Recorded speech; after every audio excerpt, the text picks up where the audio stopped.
real right now. Mr. DL. 222, 222. Who's off? I could just lose your mind. Yes, we are here for the 103rd time on the Danger Zone podcast with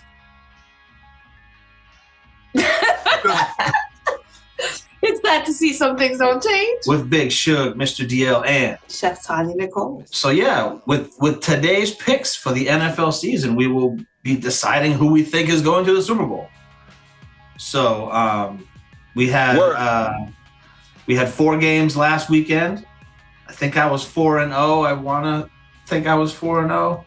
What about you? Same. And then Shug was what, 3-1, Shug? Mm. You lost the Buccaneers game, I I was think? 1-3. He's 1 and Yep. 3. Oh, He 1 only- and 3. He only had one. Oh, dang. Yeah. And then You know? we usually have Maria, but she's not with us this week. But Real love. we'll make sure she gets her picks in for the big game. Yeah. We'll give Unless an you know update. them. Do you know them? Huh? Do you know her picks?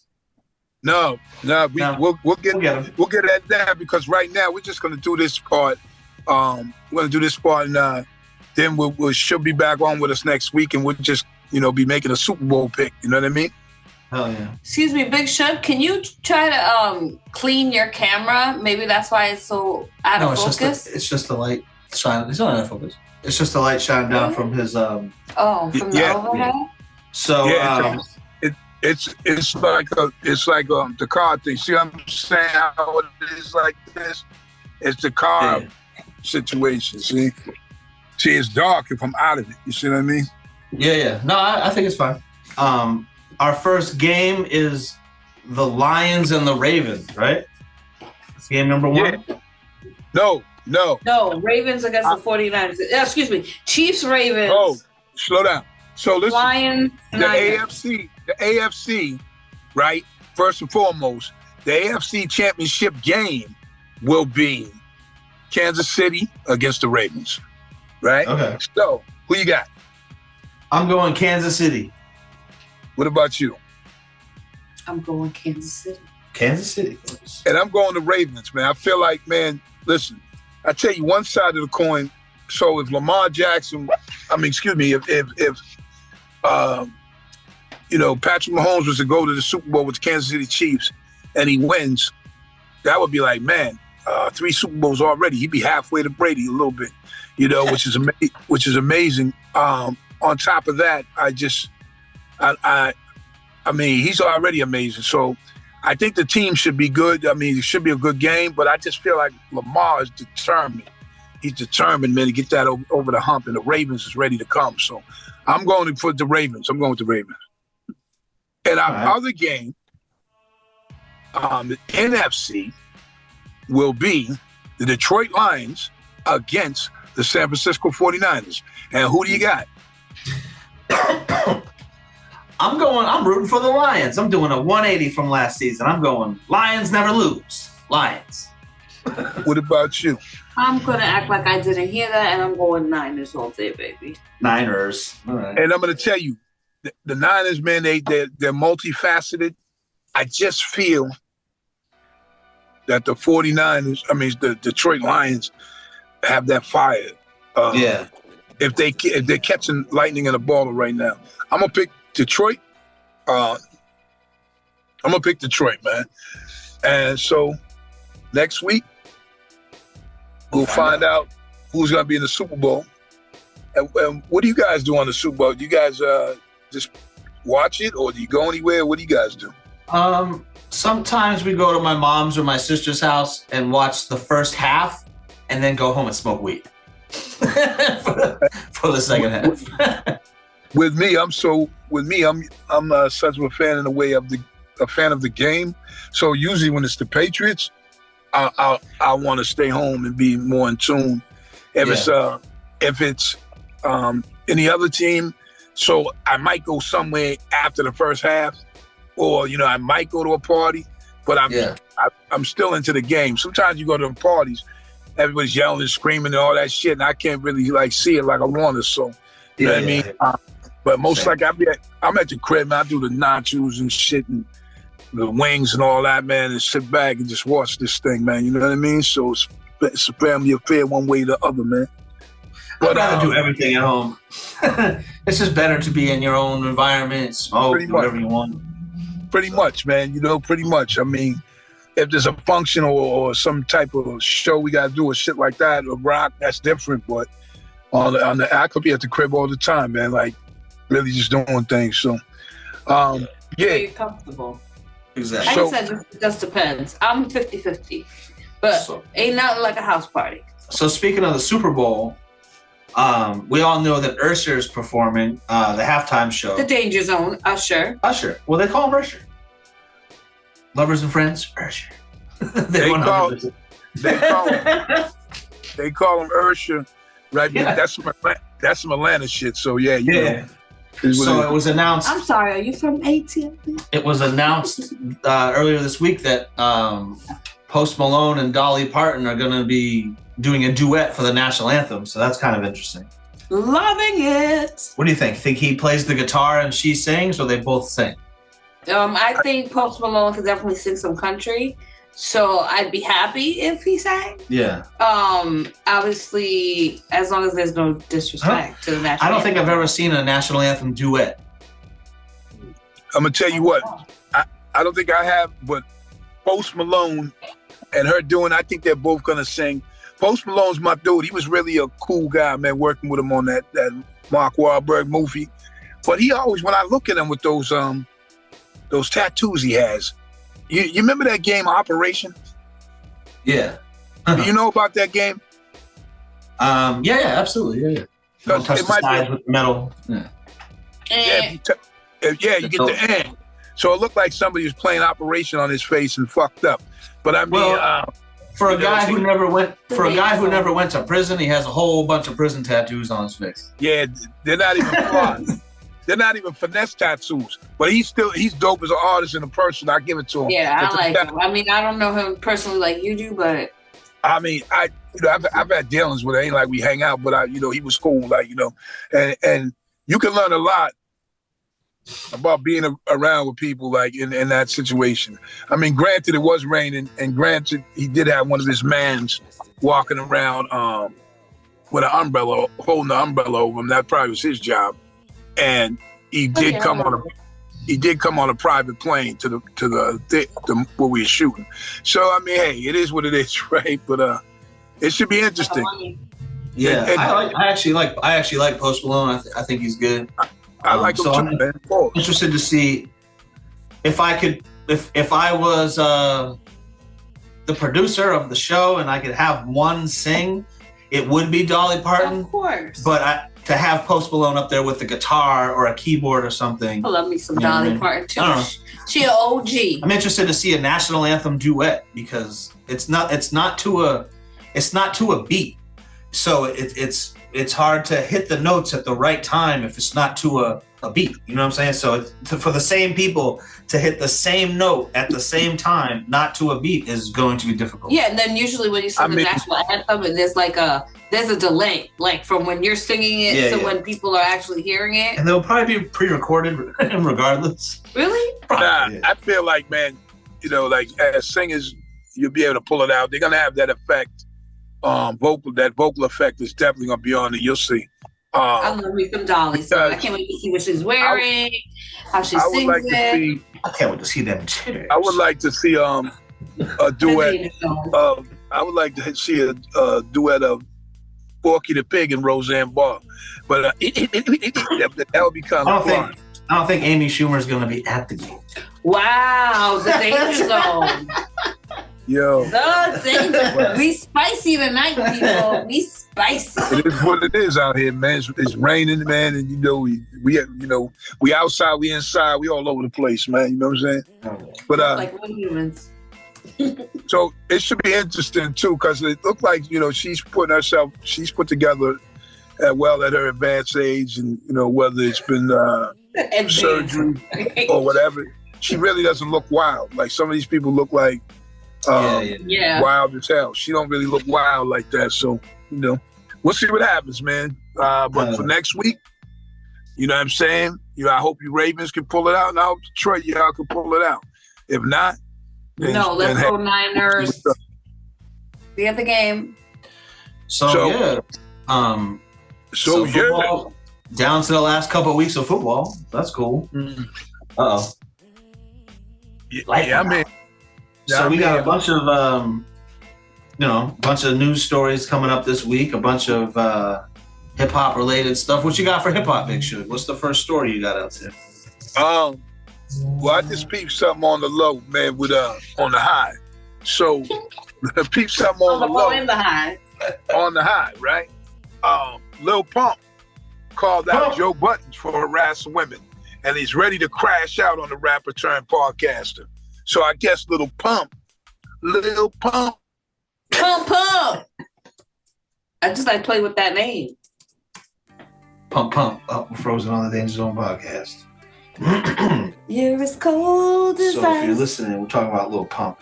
Lil Pump. This is Joe Budden. Make sure you guys hit that like button, subscribe to the new channel. Well, it's not new, but we're exclusively over here now on the Danger Zone podcast. So you might be not even subscribed to the channel when you're watching this shit. Subscribe, like, share.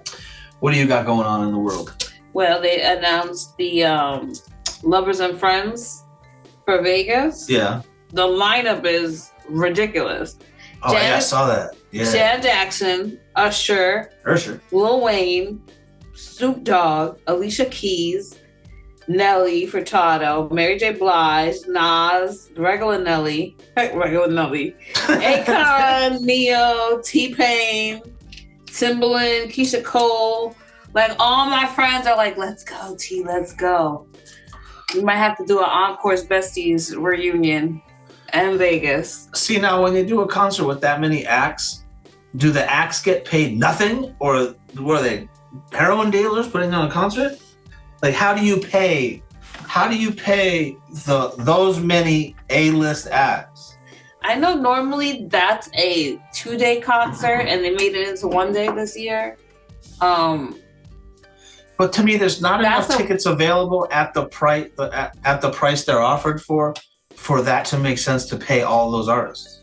Like, sponsors must kick in, something. Yeah, I don't know how that works. Yeah. Maybe they're just like, listen, come down here, we'll pay for everything, we'll comp it, and if you're a smart business person, you've done bartered or made some deals, because even if you go down there and they don't pay you anything, you're gonna spend money in Vegas. One of those artists on that list, I say we, but it wasn't me, but I was involved in the show, paid that one of those artists on that list $80,000 to do one concert. Well, how many tickets do you think are going to be sold? This is going to be at 10,000. 10,000 tickets? Yeah. And I don't even know where it's at. Well, let's just say 20. Let's say it's at a stadium. Let's say 20,000. Yeah, I'm guessing all those people. It says Las Vegas Festival Ground. So it's going to be at probably, Big Sugar's joining us again. It's probably going to be at like somewhere near where the Raiders play or something. And then you think they're going to have like 3 stages for Lovers and Friends? Yeah, definitely. So let's let Big Shug back into the building. Oh, I'm sorry. Yeah, so we were just talking about that Lovers and Friends concert that has like 50 headliners on it. Did you see that? Hello? Everyone, give me the top 5. Snoop Dogg, Usher, Lil Wayne, Nas, Mary J. Blige. I'm just right there. Stop right there. Ciara. Okay, you can stop at those 5. Timbaland. Just the cost to put these on is mind-blowing to me when they have 30 A-list acts at one concert. It's like either everyone took an ill pay cut or the sponsors to these events kick in a fucking fortune. Which thing are you talking about? Just any of these big festivals. This one's Lovers and Friends. So let's say Lovers and Friends. Let's say there's a max 20,000 tickets available. All right. So at $100 a ticket average, we'll say, that's only $2 million. There's no way that those bands are only doing, like I said, one of those acts on that list, I paid, not like I said, not me personally, but we paid $80,000 to do one concert. Yeah. So I don't know. I'm guessing $100 is cheap for that ticket. Yeah, right. Maybe too many headlines. I would easily pay like $300. Yeah, so maybe it's like $500 a ticket or something. But even still, it's mind blowing. That's such a gamble. I don't know. So, but yeah, so we have that. And other hip hop news that I had was Finesse 2 Times, the guy I was rooting for when he came out of the feds. I was rooting for him. I'm like, oh, I remember this guy. But he just keeps taking L's left and right. Not only does he still mess with mob ties and Jay Prince and all that nonsense, but now he's selling triple, quadruple selling the same verse to people. And I'm just like, man, if you're a rapper and someone's going to give you $50,000 to do a fucking rap that takes you 10 minutes, like, you better fucking send that to him in 11 minutes. So you said that you said he's been sending the same verse to people. Yeah. Well, it's crazy too, because it's been that used to happen a few years back too, with a few MCs that I heard of. Because what happened is, I'll be on that circuit of getting features and of doing features, obviously, and then I'll come across cats to be like, yes, I did so and so with this rapper, and then it was the same verse that so and so had on this. Like, and I was like, whoa, and people were just taking money doing that. So to me, I mean, it's do your homework too. It's like, man, a lot of people put their money out there too, man, to get these verses. But it's almost like some of these guys are just taking that money, man. There's even a couple of people I know now that's just taking it and not taking the shit serious. You know what I mean? Yeah. So, and that's taking the money stupid. and not doing the verse. Huh? Taking the money and not doing the verse. Yeah. Yeah, but that I know when people have done it over again. A great one of the greats that is not even here anymore. I mean, there was a situation with him doing that. Yeah. Multiple. And He did it to multiple people that I know personally. And some guys, I think they really, somebody's hustling for the money, but then some guys really probably forget. You know what I mean? And be like, damn, oh shit, I got this right here. I'm gonna just do this. You know what I mean? And boom, the next you know, it's like, come on, man. But that shit is Chips Ahoy, man. That shit is corn Chips Ahoy for real. But what I was saying earlier, I'm sorry, the Blackout, Big Shook, aka the Blackout. Joe Budden, Lil Pump is threatening to beat the shit out of Joe Budden. Now it's crazy when people do these threats and these social media threats anyway to me, because everything's police today. You know what I mean? There was an era when you could run up on and fuck somebody up and do all this, but today that's not necessarily gonna happen unless you sneak somebody, and then they might have 100 people around them. So, but the reason being is because that he's calling Joe Budden's a sexual I guess he was accused predator? of not really, but I guess he was Domestic abuse. He was accused of sexual assault and beating up his girlfriend at one time and all that, which if that was alleged, because he pleaded not guilty to anything and denied that. But then I guess there was an instance with his co-host, female that was on the show with him, and I guess he gave her a hug and did some things that she didn't feel comfortable with. So since at that point he since that point, he has since apologized publicly and what have you. I don't know what went further on that. But the thing is, with the female, like the girlfriend or something, he supposedly bashed her head into the dashboard and a few of these other things. Now, you don't know everything about everything, right? But I guess this Lil Pump is taking offense to, like, let me attack this podcaster, because it is a person in the light, and then which is therefore is going to put you in the light. You know what I mean? So, do we know is what's going to happen down the road or whatever? I don't know. But sometimes it's just like, I guess for a few weeks when you had Blueface and Soulja Boy beefing, people just watching this shit, because you're not really beefing, you're just talking shit to each other on this social media. It's a platform, man. It's a platform. People just watch. It's what they do. It's a part of our life now. So, we don't know what's going to happen going forward, but that's just what Lil Pump said, you know what I'm saying? Lil Pump in them. But, yeah. Pump it up? Pump it up. I feel like he even had a diss record, too, on that Pump It Up record. You know what I'm saying? But I think the dude rhymed over there. Some silly shit, too, but it is what it is, man. We'll see what the saga is moving forward, man. All right? What you got there, man? I kind of wanted to talk about this shit that's going on in Texas. Which part? So, the president passed an order that they had to remove all the razor wire on the border of Texas and Mexico. Okay. And the Texas National Guard is standing in front of it saying, nah, not doing it. And I'm like, wow, are we about to watch our military fight each other? And I was like, yeah, Can that happen? it can happen. Absolutely. Yeah. At the end of the day, that's what it would come down to, because the commander in chief is the commander in chief. You know what I mean? So if people want to be like stupid like that and whatever, I mean, it's crazy too. Because first I thought you was gonna say some shit about prison, because I heard they're closing prisons in Massachusetts too. They just announced they're closing Concord prison's closing. Yeah, they said that they're only at 30% occupancy. Man, once upon a time, I lived in Concord in those days behind the wall, and it was crazy too, because that's the first time I was there, and that was a place they, on another note, that was a place they classified it, and there was a bus that pulled in, like the guys came in, right?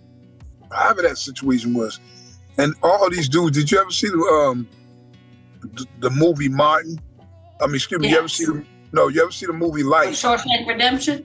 Life, No. yeah, definitely. You see the movie Life, right? Yeah. With Martin Lawrence and Eddie Murphy.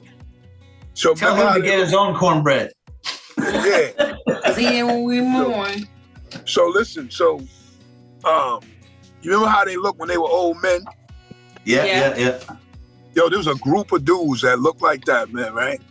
And I'm like seriously asking questions, like, damn, man, you know what you doing today? Like, you know, like there was one of them type of conversations, because they were so older. I was like, wow.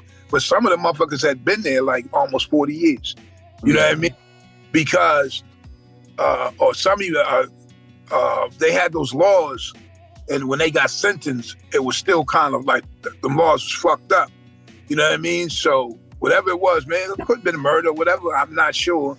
But these dudes were literally, I'm telling you, closing on some 80 shit and shit like that around that. And it was just wild to see, man. It just even made me think like, damn, you get out of this motherfucker. You just, man, you ain't trying to be here, because these dudes were old men getting ready to come out. They were getting ready to get out. You know what I mean? So they get ready to get out and shit. You know, but damn, like probably spent 40 years or better in there. You know, and they just look old. It was just crazy, man. It was crazy. But Isn't closing of prisons good? That means that there's not enough Well, it just means that people there's convicted of crimes to put them in there. Well, there's that way to look at it, but you can also look at it as there's probably prisons in Massachusetts that are overcrowded, right? Massachusetts isn't that tough on crime. Tough on gun possession is the toughest thing they're on, is gun possession. If you get caught with a gun in Massachusetts, I don't care if you're Pedro Martinez, you are going to jail. you go to jail. Yeah. Like New York. New York's That's the like one that. thing that they're really, really tough on in Massachusetts is guns. Just possession, not have to fire it or anything. It can be empty, nothing, doesn't matter. So you think some prisons are currently overcrowded in this? Probably. I mean, wouldn't they send them somewhere else if it was overcrowded? So I don't know. I'm not sure if they are. I'm just guessing that some prisons are probably overcrowded in the more urban areas, for sure. I would be guessing that in the because early, well, maybe like in the early 90s or late 80s, there was a serious overcrowding problem. There's serious, like people sleeping in different areas of the prisons, cells having 3 people in them. You know what I mean? Yeah. You know, it's so now I haven't heard as much of that, because it's almost like when we got the COVID, you know what I'm saying? Like some people were, you know, like people are out now. Here's another thing with that too. People are out now on house arrest and different things like that, on things that years ago you probably would have been in jail for. You understand what I'm saying? So like I just know someone, for instance, was home for about 5 months, you know, on house arrest, you know, before going to do their sentence. But see, that's the type of shit that's happening today. You know, back in the day, that wasn't like that. So that's might be why prisons are for either. And also, I think that the laws dealing with fucking certain drugs and coke and different shit, the guidelines and the times is different too, as far as what people are getting served. I know people used to get life sentences for selling coke. I don't believe that shit's even like that. I mean, just look at how many people they let out of prison when that lady was doing drugs in the drug testing facility. Oh my God! Don't even get me started on that. Just that one case, they let hundreds, maybe thousands people out of jail. It was a lot. It was a lot of cases because it was over years. So so and there was two left on a lower scale. On a lower scale, that happened in Braintree as well because the officer that was in charge of the evidence room, you know, there was a scandal. You probably might have heard it. With it was over $100,000 missing in guns, and $100,000 something in drugs, and all kinds of money. So that means that's like $500,000. So here's the crazy part about it. So the walls were closing in, and then the officer who was in charge of that, and the ringleader, supposedly, whatever, which I don't think she's by herself, she shot herself in the head. You know what I'm saying? And just think, they closed in on her like that. But if anybody thinks that one woman was the only one like getting that bread like that, it's crazy. Right. She took the weight. She took that weight. It takes more than one person to run that. Another example is you go down to like what's it called? Methadone Mile. You go down to Methadone Mile and there's cops there. They're not arresting anybody. They're getting it. All these people are guilty of possession, like legally. They're all guilty of possession, but they're not getting arrested. Try that in Manhattan.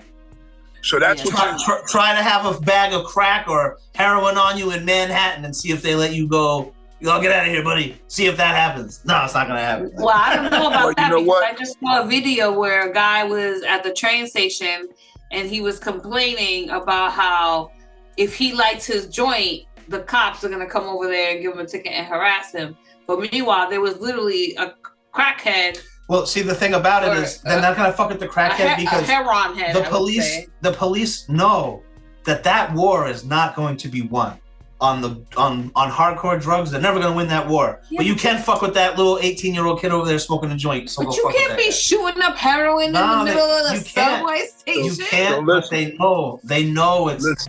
They're never going to be able to do anything about it. Okay, but if they took that attitude on everything, then it would become Methadone Mile. So they do need to be like, pack your stuff up, buddy. Yeah. You either gonna get a ticket because you know what I'm saying? First of all, that's illegal. So let me tell you, right, one thing about the whole entire situation with that. So just like DL said, if they would arrest everybody, like then you want to talk about overcrowding. So you get it. I agree with that. But you get a group, to do something. And this is what they're dealing with. This is what they're dealing with too. So with all those dope things like that, you're dealing with arrest everybody, put them in jail. Now you're dealing with controlling that situation too, because now there'll be dope sick. There's methadone, all this type of shit you got to do with all that people. Then it's also like if the cops wanted to get somebody on another note. They want to put you in jail for DUIs. All they got to do is hang out in front of clubs. You understand what I'm saying? So these jails, there's still population control. You know, because these jails could be full like a motherfucker right now. But they're not. They're not waiting out to do that. They're not putting. I mean, I literally go by. They literally are building. They built places like sheds and whatever over there at Shattuck and I think Boston. They build sheds over there for those people to live in. You know what I mean? Instead of putting them in prison. I went past there the other day, and there was not one person. But I don't know if it was because the jail. No, the Methadone Mile. I don't know if it was. Well, they clean it up. They periodically move them around. They'll get pressure from the news or something. They'll come down there. They'll clean it up, and for 2 days there'll be no one down there. They'll move them around. Because I was there. I was around there. As soon as 2 weeks ago, and dudes were people were on the other side deep. And the thing is, there's a bunch of people shooting out, living out there, you know, and kind of like, for instance, there's this smoke shop in town, downtown Boston, where this dude literally be sleeping underneath these blankets right in front of the smoke shop. Cold as hell these past few weeks or whatever. Dude is sleeping there. Cops rolled up on him, spoke to him, seen he was all right, then they kept it moving. You know what I mean? So, I mean, you know, for those who don't know that are tuning into the show and what have you and shit, the methadone mob that's called is basically a whole bunch of people that are heroin addicts that basically are out there on them streets in this group, in this section, all day, you know, shooting up, living, doing whatever. It's comparable, if you're listening and you're not from here, it's comparable to Kensington Ave in Philadelphia, Skid Row in Los Angeles. Skid Row anywhere. It's one of those, yeah. Yeah. Yeah, it's kind of fucked up, but you know. But imagine the fucking fish in a barrel, hand over fist money you'd be making if you were a dope dealer living down there. Well, believe it or not, so this what happens. This what happens in them situations too. It all ain't like how it looks. Like you literally be having cats that are in there, living in there like that be rolling like that. Like I guarantee you wipe through all them people down there. You know what I mean, it's gonna be somebody who got some stacks in their pocket, and that's what they do. Like, you know what I mean, and they might use too, but like they people down there making money off people's backs. I mean, it's like so for instance, dangerous though, 'cause you're dealing with a life or like you're dealing with a customer who's going to die if he doesn't get whatever. So you are a target.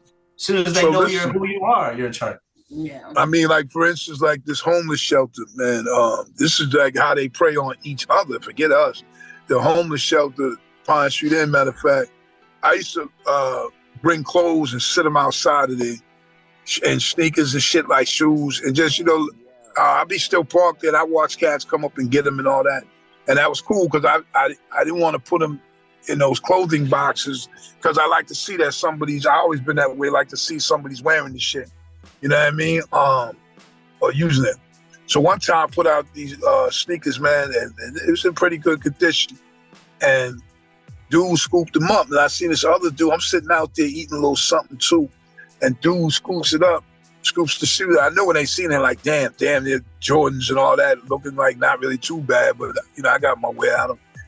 And dude went around the corner, and you seen him talking to this other dude, and the dude gives him money and takes the sneakers.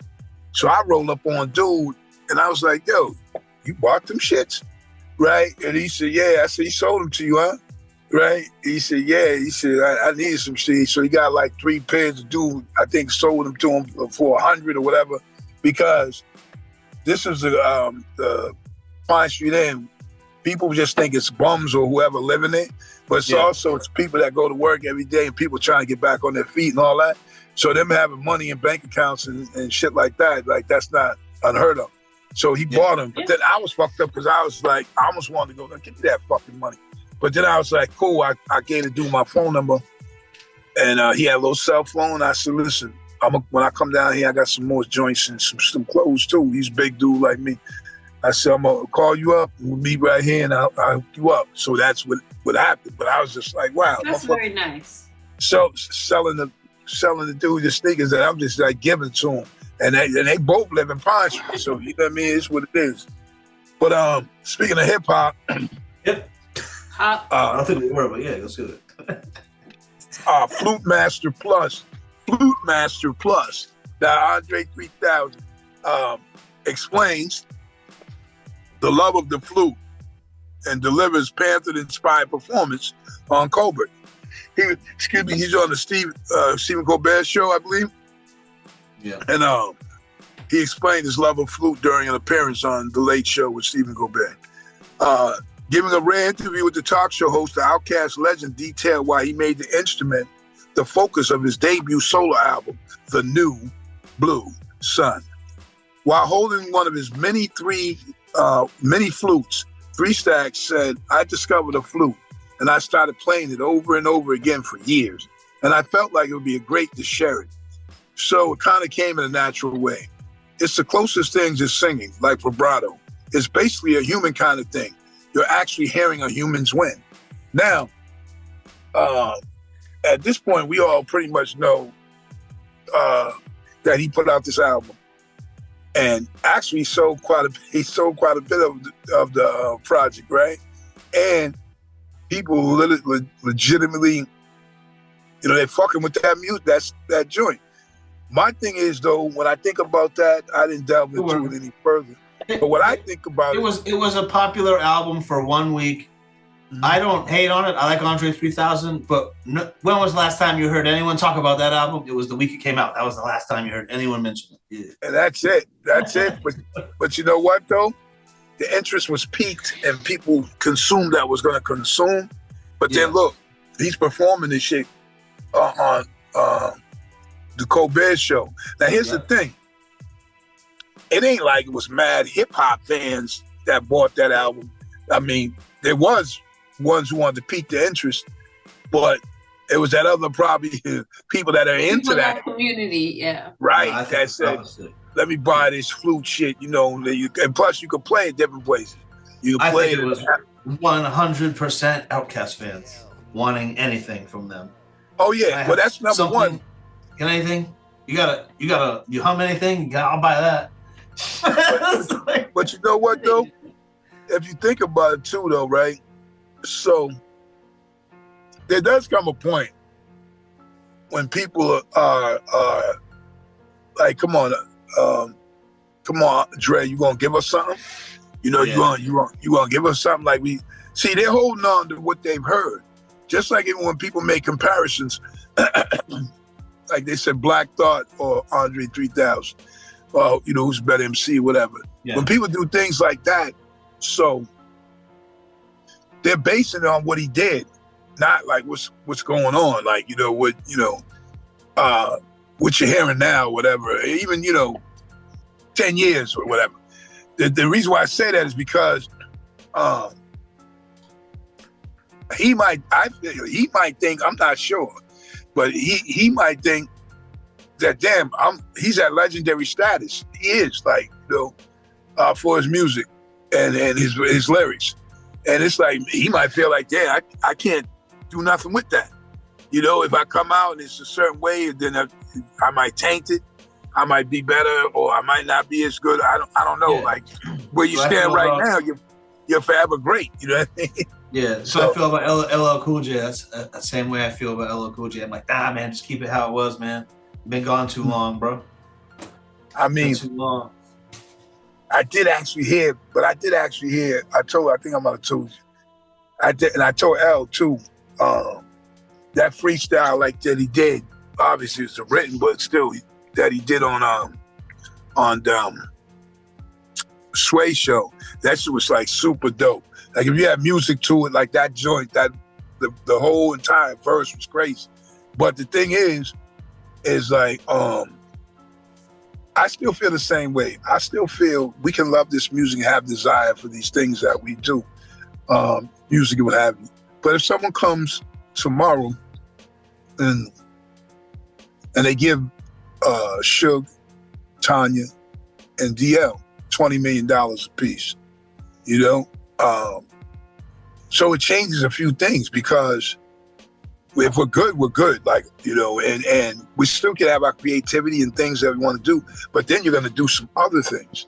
So that's why I look at the fact that, like, yeah, when these people become rich, there's a certain lane that they're in, and then it's like, okay, well, yeah, we can do this, we can do that. And if something flops or it's not as good or whatever, then they just keep it moving. You know what I mean? They're like, okay, it's not where it's like, this has to be dope, this has to be accepted, or I'm just out of here. You know what I mean? So, I mean, it's just I think the money, I mean, I've watched this thing. I've watched, like, nobody just, once they made and sold all these records and made all this money and did all this, then after that, it's like, I've never really heard fire from them people again. Like, you know what I mean? Even like a Michael Jackson. It's like they put out anything. You gotta stay like, you have to stay in the game. Even Jordan, when he came back after playing baseball, he was rusty. Even he had to work through some rust. You know what I'm saying? So you can't just disappear for 20-something years and then come back. Like, there's a reason why Busta Rhymes is still a top tier MC, because he never stopped rapping. A Redman, a Busta Rhymes, like, they're never gonna be whack because they continue to rap as the culture changed and evolved. They They continue still to find make their voice. they continue to make music there. And they didn't just take 2 decades off and then come back and be like, I came to the place and I said, I don't like you. Eminem, what you doing? But you know what though? You know what I mean? I was like, dude, it don't work. It doesn't work like that. You can't take 20 years off from baseball and come back and hit a home run at the first at bat. But hear about this. See, the thing about what you just said. So only Melly Mel like did some shit like try to do something like that, because if you think about it, all the rest of those rappers and even 50 Cent included, dudes can live off of their music that they did for a while ago for the rest of their life. You know what I mean? Like come on, Rakim and Kane, and dudes is touring every year, all year. You know what I mean? Yeah. It's like so people want to just keep hearing that the same old. You know what I mean? If you got like I remember going to see groups that soul groups too, and people loving the classic. This place is sold out because these motherfuckers is doing the classic, like a Temptations or something. And I personally don't think that Rakim and Big Daddy Kane would be selling the amounts of tickets they sell if there wasn't 50 rappers on the shows that they do. I mean, if it wasn't the 80s era concert with Salt and Pepper, Rakim, Big Daddy Kane, KRS-One, Run DMC, like I don't think that Rakim would be selling. I don't think Rakim would fill the House of Blues at all whatsoever. Well, here's the situation. So, you know that they'll have those major concerts, but then there's always a smaller demographic too. So there might be a show where it is just Rakim and somebody else, and there's a good little place that that's kind of sizable for that. But there's such a big intimate. There's such a big fucking base with certain them old school rappers. Like if you put I feel if you put Rakim in the House of Blues and maybe put another cat with him or whatever. Yes, he's got to be pretty good.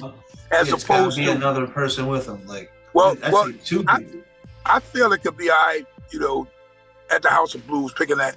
But for instance, you're not gonna put Kool Moe Dee in there, or even the Message Man. You're not gonna put that. That's not gonna you won't even get a quarter of that in there. That's just how people are. But the musically, like for instance, even 50 Cent, you sold out tours all over the place off of music you did, not brand new. Just like Jay-Z doing the whole that TD Garden for Dolo, no opening act, nothing. That shit was packed, sold out. He in there by himself, and that ain't for that new shit. But what I was speaking about, like the Temptations and groups like that, when you go see them shows, a lot of times, a New Edition just did that recently too. We got this new song, it was a new song by Johnny Gill and Ralph Tresvant. And he was like, we got something new, whatever. And now people gonna listen to it. But if it don't hit right off, then it's never gonna resonate with them like the songs they know, dude. Play My Girl. I don't give a fuck about this new song. Oh, ouch. You know what I mean? Like, no, I'm just saying, like that's what he's saying. Like, that's true, no, I get it. I'll be performing myself.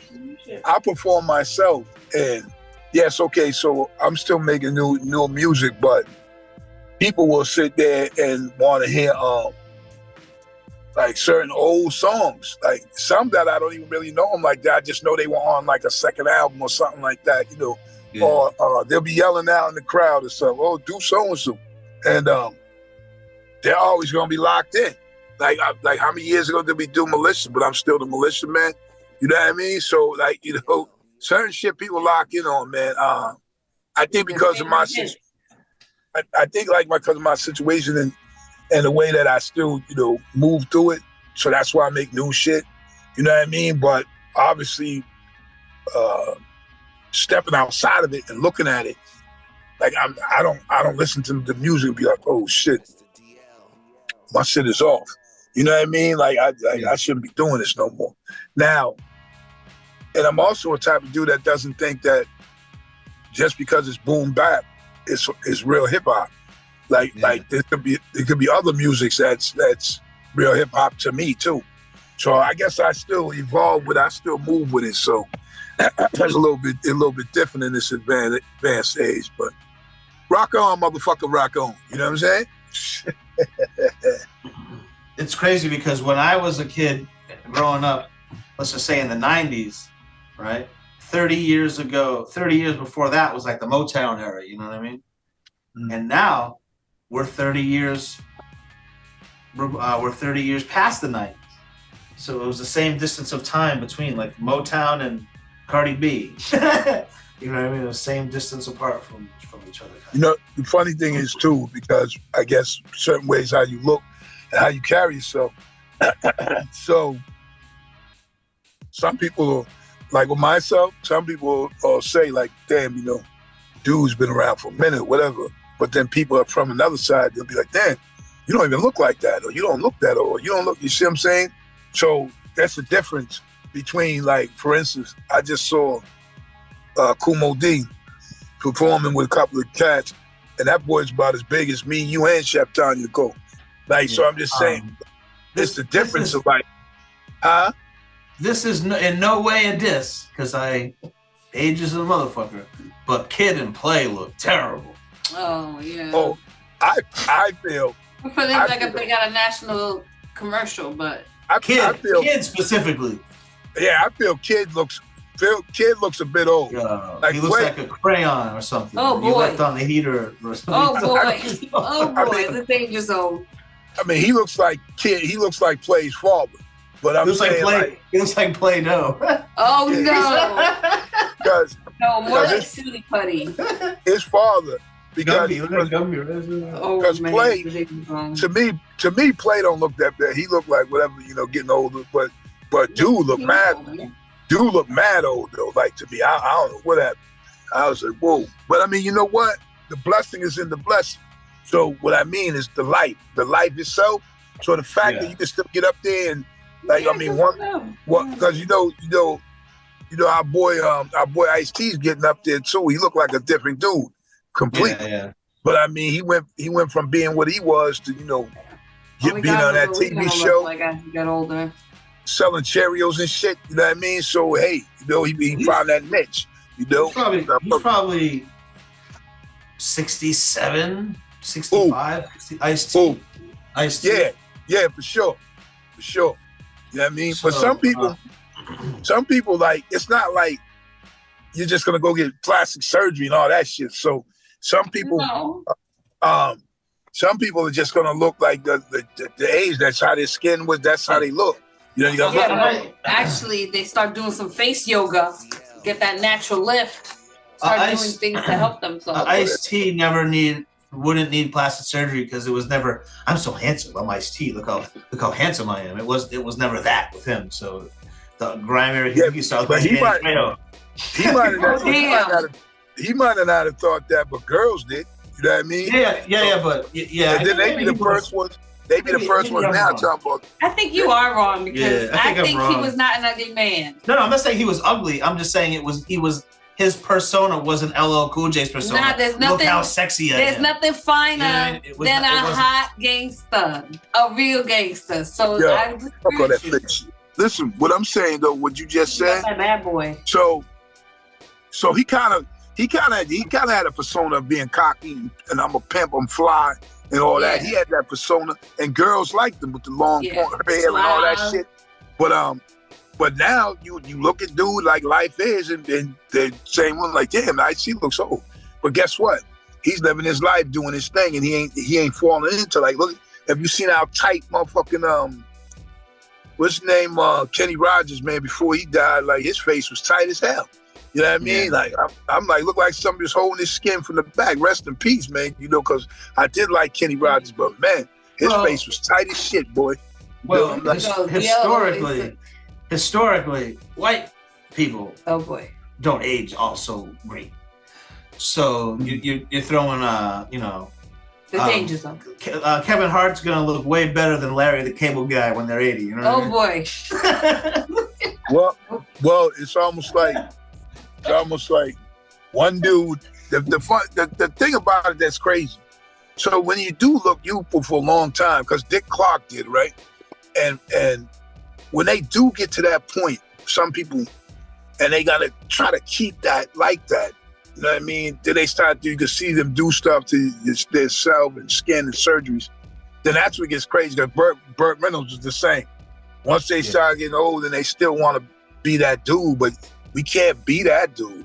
I know that as you get older, like, you know, like, matter of fact, some dude said some shit to me the other day, right?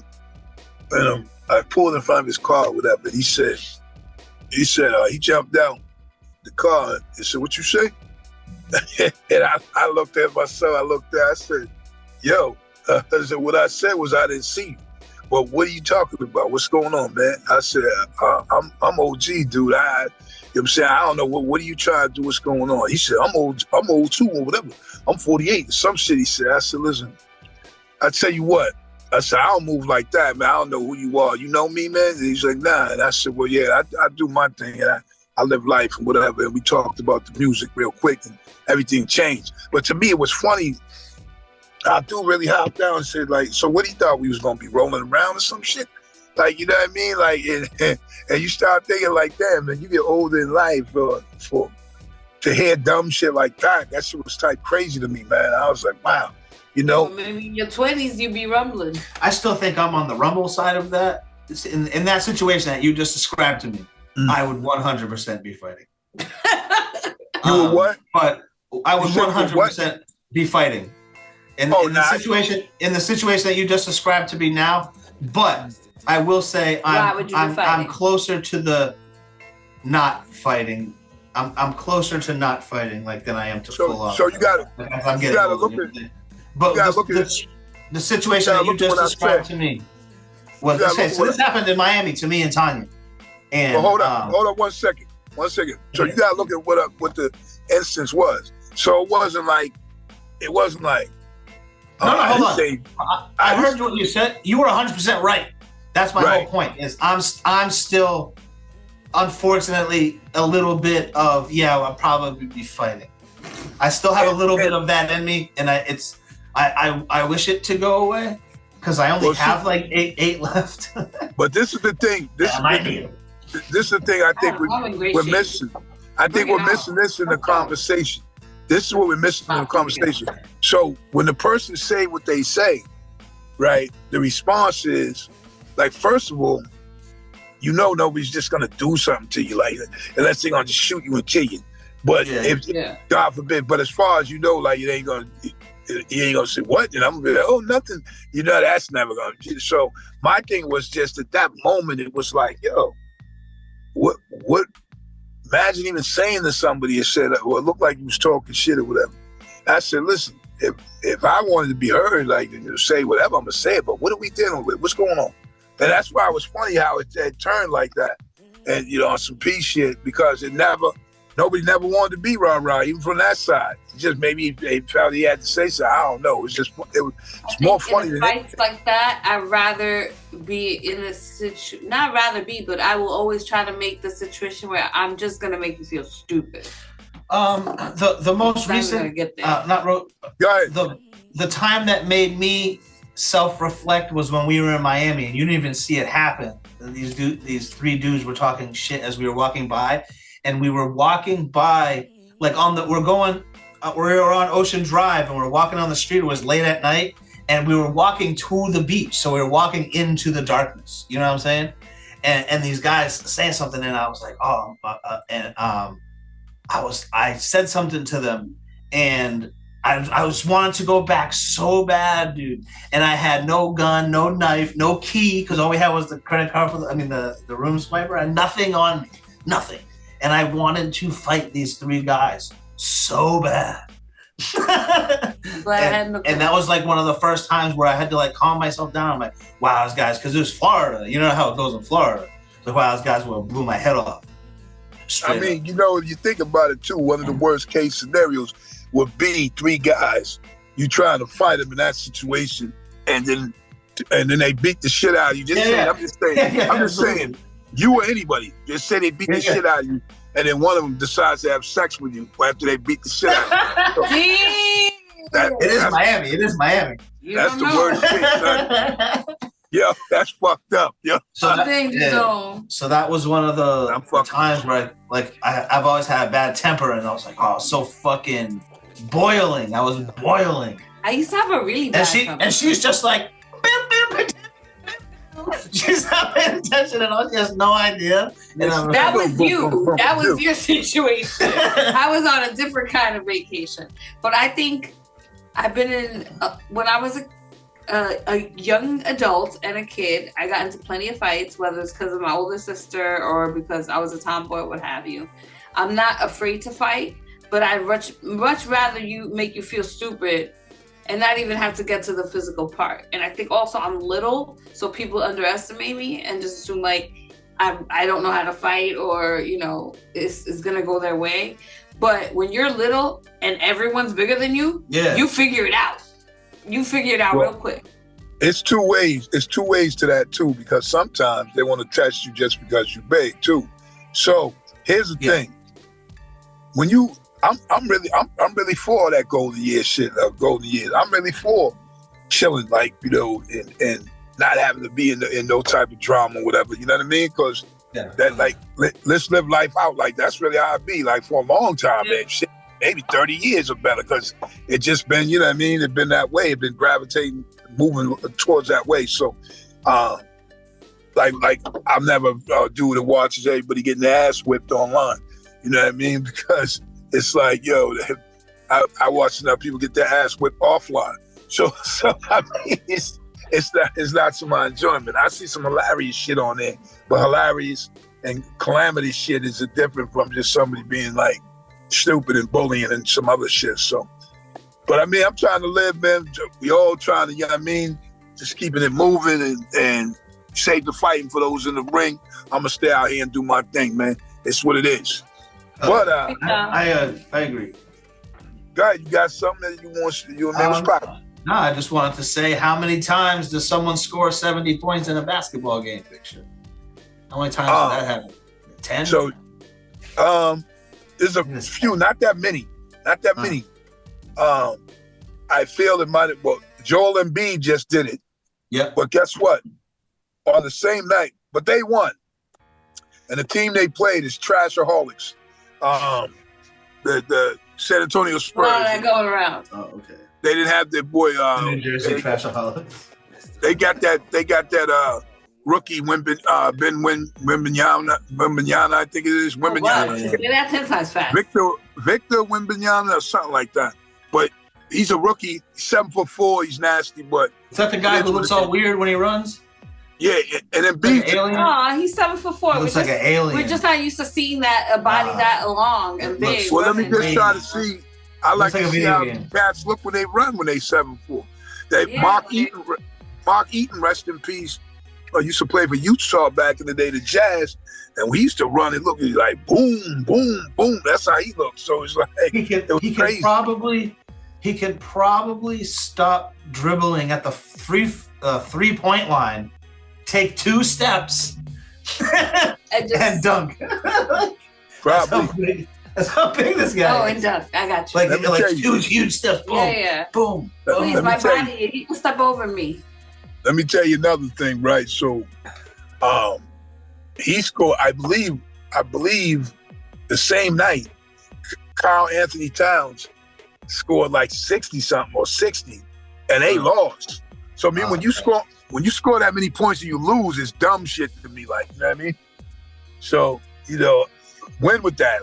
Because who scored the most points ever in the In a NBA? game? Yes. Wilt Chamberlain did 100. Okay, so Kobe Bryant did like 84 or something. yeah, So he was up there, man. David Robinson once, when I was a kid, David Robinson did a He 70. did 70, I think. Didn't he Yeah. do 70? Yeah, 70, yeah. Hey, And that's a lot I for feel, a center. Yeah, that's a lot. I feel like this. If I'm on that opposite team, I'm not trying to see somebody score like that. So it is what it is. I'm not. I'd say Well, this: most of those teams, next time they played, David Robinson probably scored 22 points. Yeah, you'll have that one night. Like I don't think we'll see another day that Joel Embiid is scoring 70. You know what I mean? No. So You know, they always get those one games like that, and then people take it amongst themselves to be like, yo, motherfucker ain't scoring like that. We're going to foul him, kick him in the ass, not punch him. We're doing something. He ain't scoring that shit next time. So it is what it is. Yeah, that's all I got. Hey, you know what I'm saying? So, hey, we at that point, man. What Oh, it's episode? time? You got it? 103? I said mine. Yeah, 103. Yeah, so I guess it's that time of the week, the best time of the week for stupid as hell. Yeah. Because no matter what you do, there's people that, you know, they woke up stupid. They acted stupid the entire day. They go to sleep stupid. And when they wake up, they're going to be stupid again. It's just those people out here. This one was where we find a lot of these cats. A Florida man was arrested for allegedly attempting to run to London across the Atlantic Ocean in a self-made vessel resembling a hamster whale.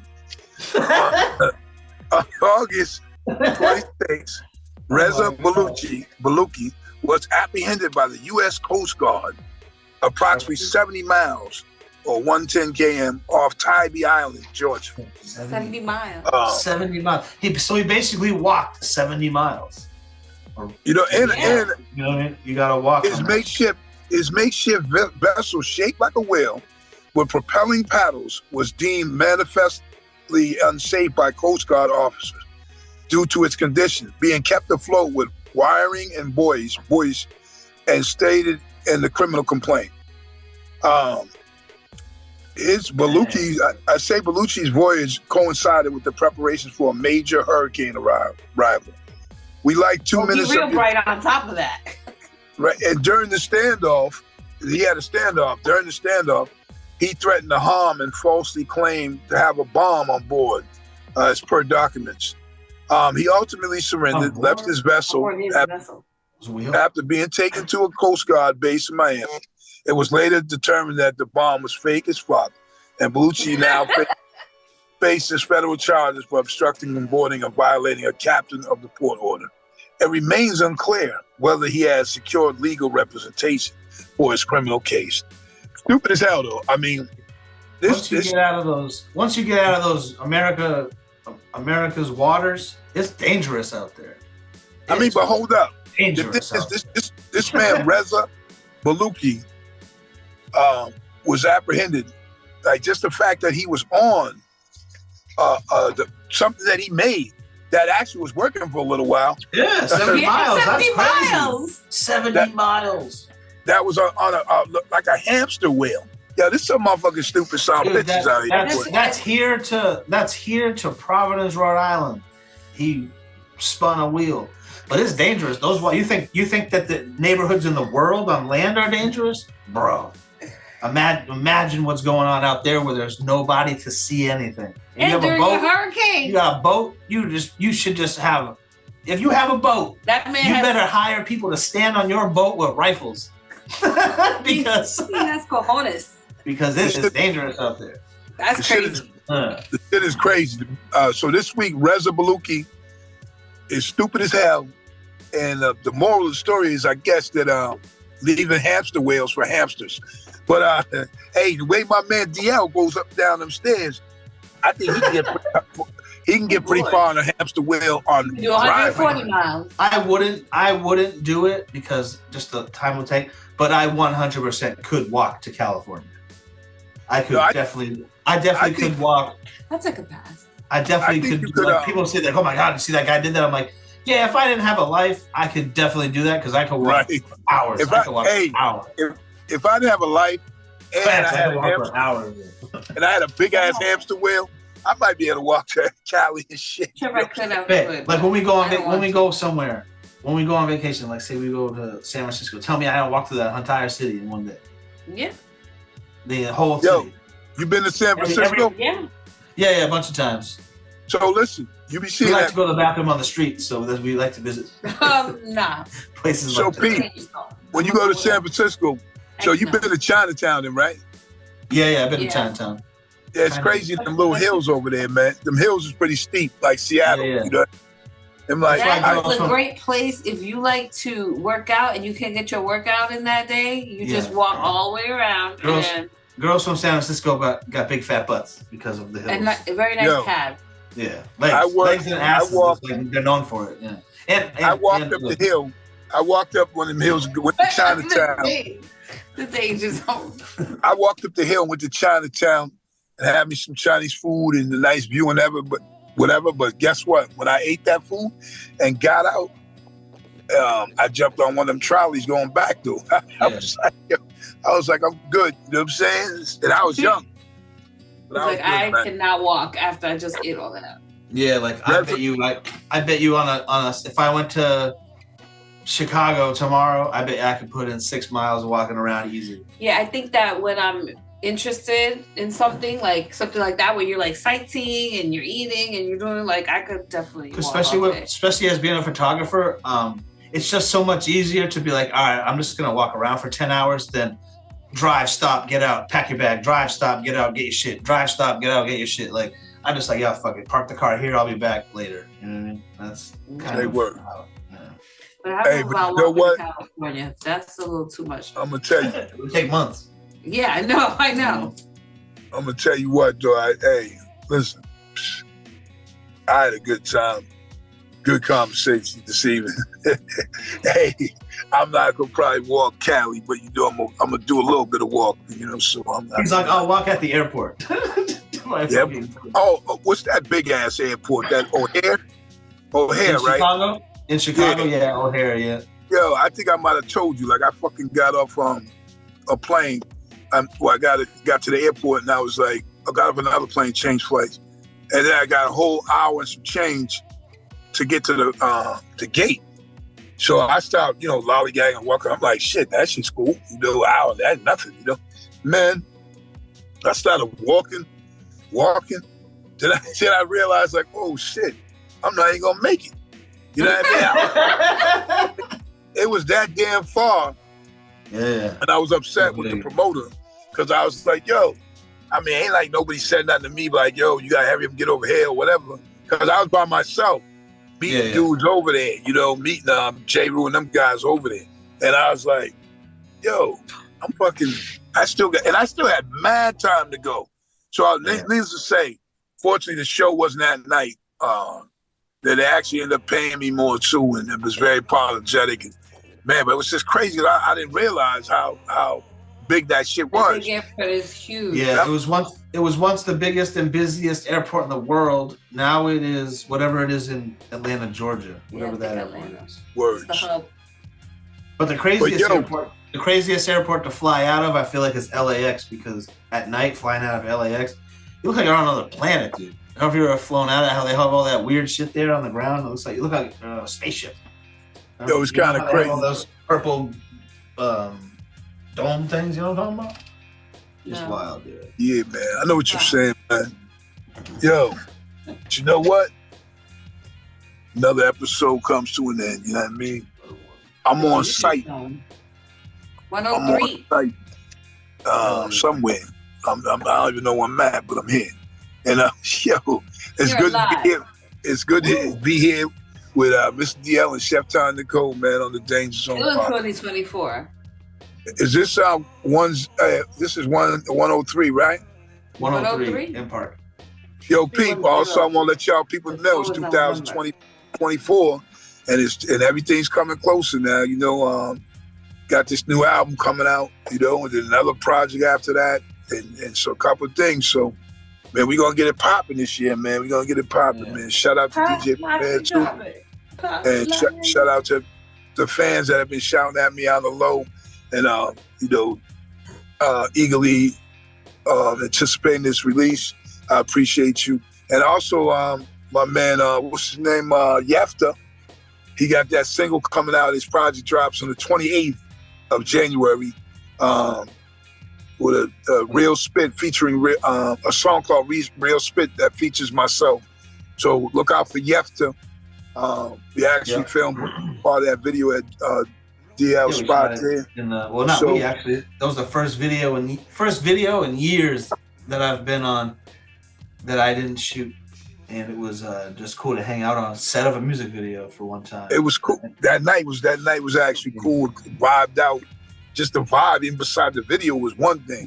I think that dude, Yefta, was also able to see like that. These dudes like real MCs up here just kind of chilling and just vibing out like that authentic way, like organically. You know what I mean?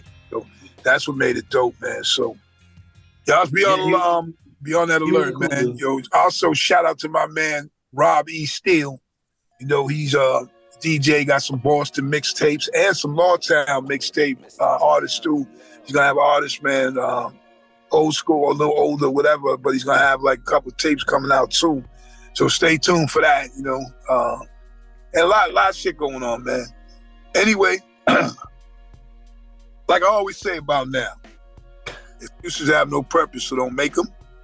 And I want to apologize too to Mr. DL, Chef Tanya Cole, because I was a bit late, you know, misappropriating the time and shit. The shit was a little wild, but I got shit right just because big things are coming, you know, so it's just a little meeting took a little longer than it should have.